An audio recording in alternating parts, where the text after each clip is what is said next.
Lubos ang kasiyahan ng mga kapamilya stars at loyal fans sa balitang muling mapapanood ang ABS-CBN program sa Channel 2 sa pamamagitan ng free-to-air television.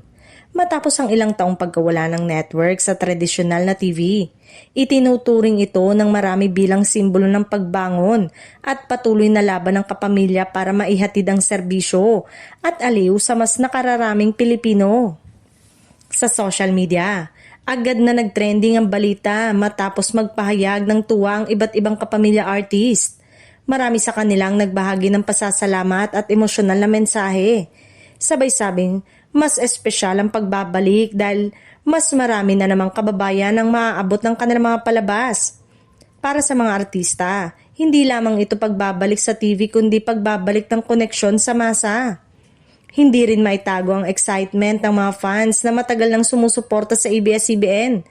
Para sa kanila, malaking bagay ang muling panonood ng paborito nila mga programa ng libre at malinaw sa telebisyon, lalo na sa mga lugar na limitado ang akses sa cable at internet.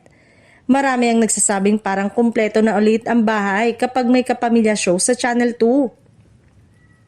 Bukod sa entertainment, nakikita rin ng publiko ang pagbabalik bilang panibagong pag-asa para sa industriya ng telebisyon at mga manggagawa sa likod ng kamera.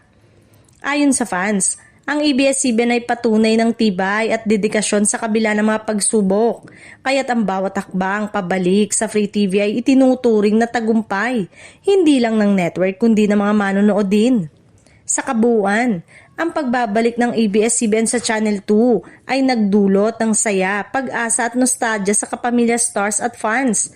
Isa itong paalala na kahit ilang beses masubok, nananatiling buhay ang diwa ng kapamilya. Patuloy na naglilingkod, nagkikwento at nagbibigay saya sa bawat pamilyang Pilipino.